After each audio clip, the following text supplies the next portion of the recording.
Thanks, everyone. We'll continue with Coach Blashill. Please let us know if you'd like to ask a question. We'll start with Lee St. James.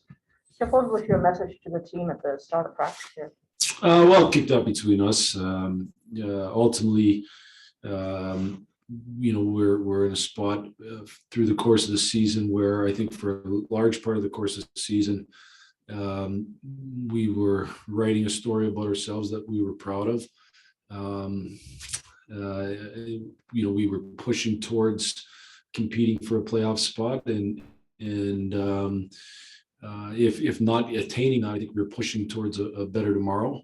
And I think for the last bit, we've taken giant steps backwards in that, and we have a good chunk of games still left.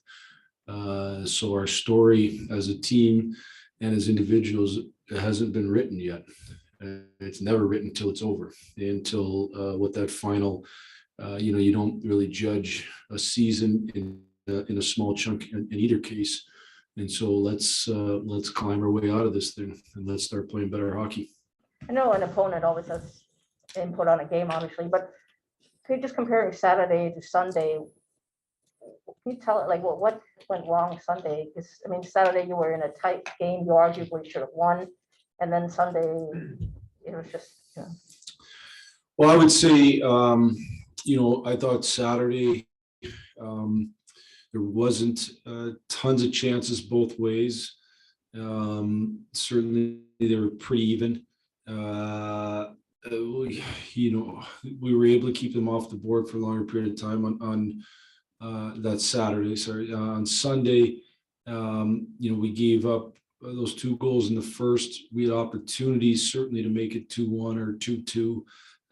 Certainly weren't lacking from scoring chances.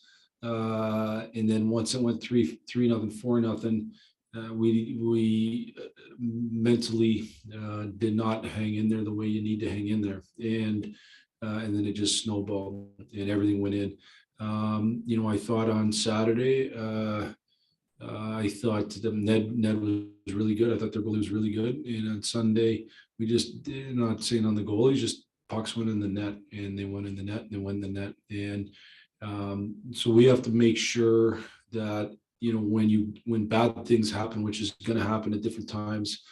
If you remember, I think we had a 2-on-1 right at their cage at 2-0, and probably, most cases we would have scored that goal. We had kind of had the goalie dead to rights. We don't score. We get a 3-on-2 right after that, and on that 3-on-2, we take a penalty. And they score to make it 3-0, and then boom, it's 4-0 before you know it. We just got to be able to handle those moments better from a mental standpoint. How do you facilitate that? I mean, especially, your defense was very young this past weekend, but just team wide. Mm-hmm.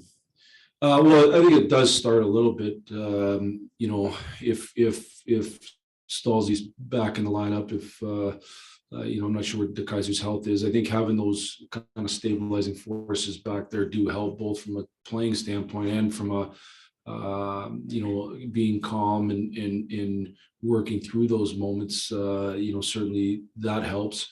I think probably the biggest thing is just your mindset as a person, making sure you're ready to battle through the mental strain that you're going to face, and understanding there's going to be hard times. You got to battle through it, and we got to do a better job of battling through it. Number 2, though, is you got to keep the puck out of your net. We got to give up less chances, and it's something we've talked about lots this season, but something we still have to get better at. So, I think goals against not only go on the board, but they also are demoralizing. So we got to make sure we're doing a better job of keeping those off. So, if you ask me the story of the 2 nights, which was your original question, one, we kept them off the board for a long time, which allows you to hang in the game. Next, you score to go up 1-0, and certainly we're in position to win the hockey game. The next night they go in lots, and you give up too many goals, and next you're down 6-0 or whatever it was. So there's a huge difference in emotions in those 2 situations.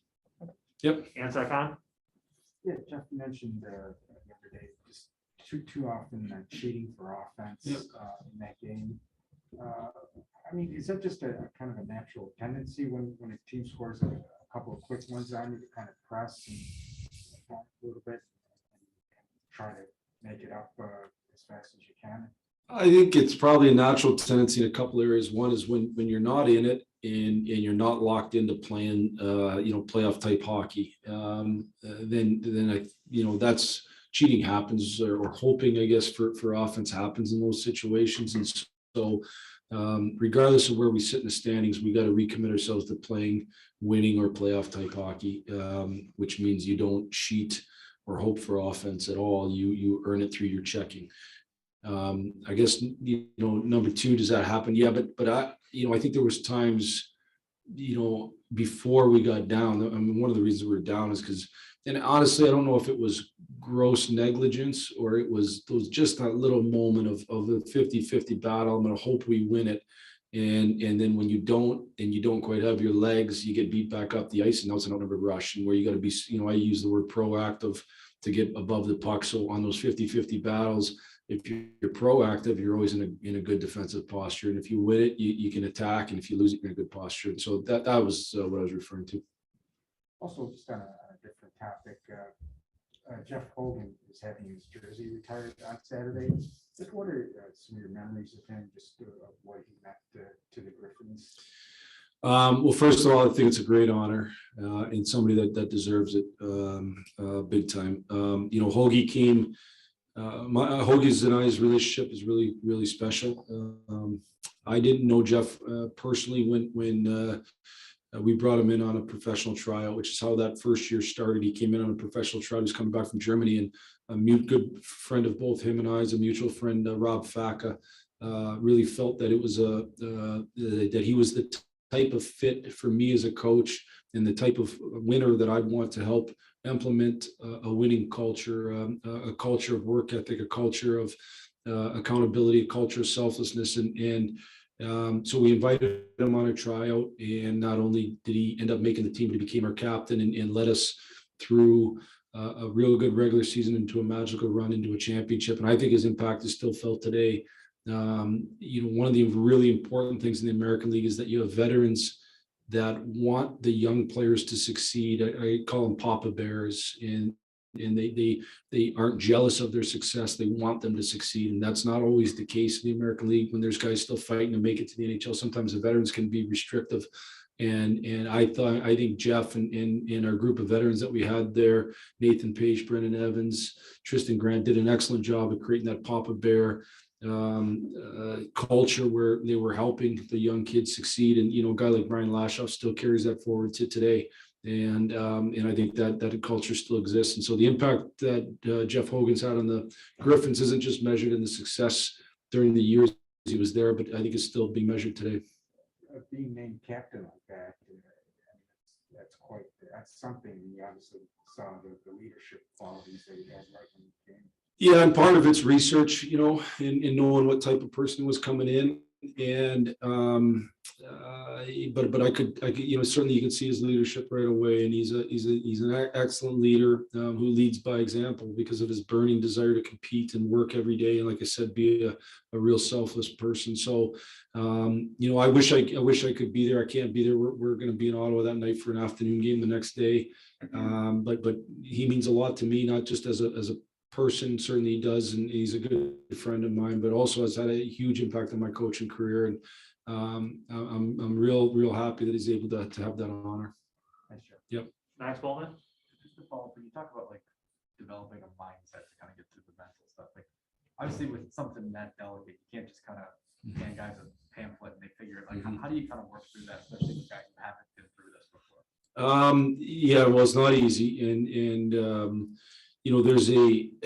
there's a delicate balance to what we do when you're in these spots. One is you have to be able to, and I've talked about this lots, you have to be able to fight frustration. When you wake up the next day, you have to fight the frustration. Certainly yesterday, we were all frustrated, embarrassed, disappointed, all those emotions, but you really got to work towards solutions. Otherwise, you're going to head nowhere.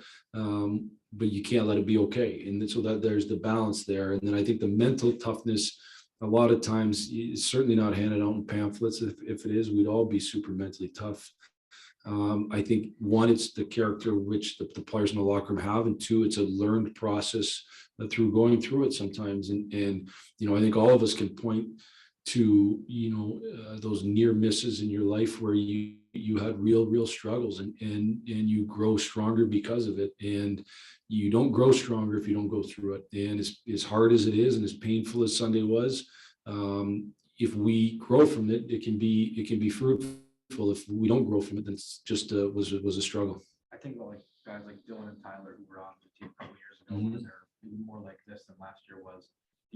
What difference do you see in them for having been through that before? I think I think they recognize. Well, first off, I just think you are able to stay a clearer mind through tough times. But it hasn't. Listen, there's also a cumulative effect. Like, it hasn't been easy on those guys. Like, you get frustrated from it. And none of us want to be in this spot. I think we had as much hope this year as we've had. In terms of, and so I think we've had to kind of grind through getting our mindset back right, because we did have that hope, because we did feel like we were close. And when you don't feel like you're close, you don't get as crushed. When you feel like you're close and all of a sudden you turn around and you're not, you're crushed. And so from a mental standpoint, we've had to grind through that. And so it's a different challenge for those guys in that sense.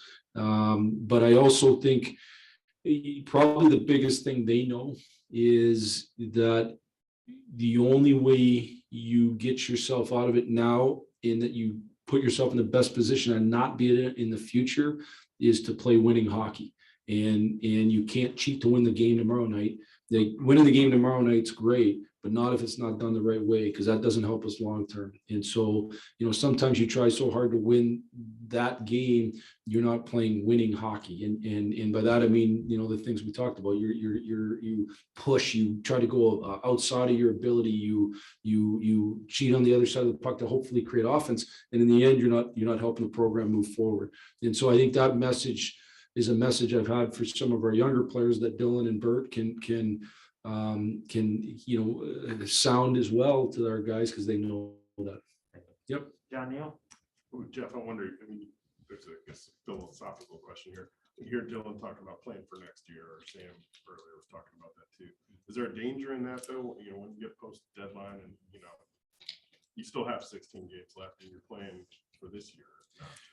Well, I don't think that they mean necessarily that you're kind of waiting till next year. I think what's meant in that, and I've said a similar message at times, is if we don't want to be in this spot again a year from now, then we have to get better. You don't magically wake up and all of a sudden you're in a better spot. You have to improve that as a team, and you have to improve as individuals. And so I think when that's talked about, or as an individual, if you want to be in a better spot a year from now, you want more ice time, you want another contract, you want those things, you have to improve your game as well, or grab it and show that you can do more. And so that's what I think this opportunity is for all of us. There's opportunity for individuals and opportunity for the team to one, grow and be better, so that when the puck drops a year from now, we've learned some of these things. This group has learned some of these things. They've learned how to play efficient winning hockey over the course of the last 15, whatever games we have left. And as an individual, they've, one, gotten better, and two, they've also shown more of what they can do. And so I think that's what, when that's said, I don't think it's let's wait till next year at all.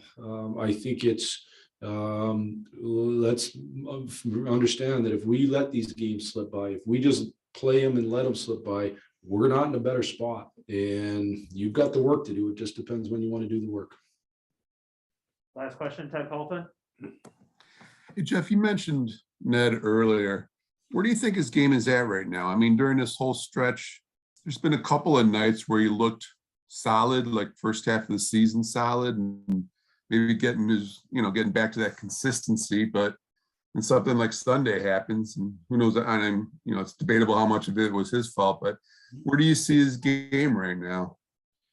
Well, I would start by saying it's all of our faults. So it's not on any particular person or position or players or coaches. It's all of us. And that's the reality. We got to face it as a group. And I would also say that our improvement has to come with all of us. The defense aren't as good if the forwards don't track back as well. The goalies aren't going to be as good if we're giving up backdoor opportunities or big time chances. The players aren't going to be as good as the coaches don't have them prepared. The coaches aren't going to be as good if the players don't play as well. So we're in this thing together, and we got to grind it out together, and we got to find a way to better hockey together, and that includes our goaltenders on out.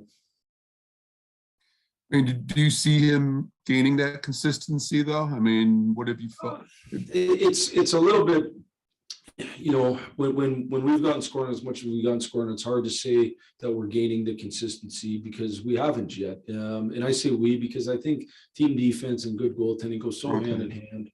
They're practically, interchangeable. So I think ultimately, my focus as a coach.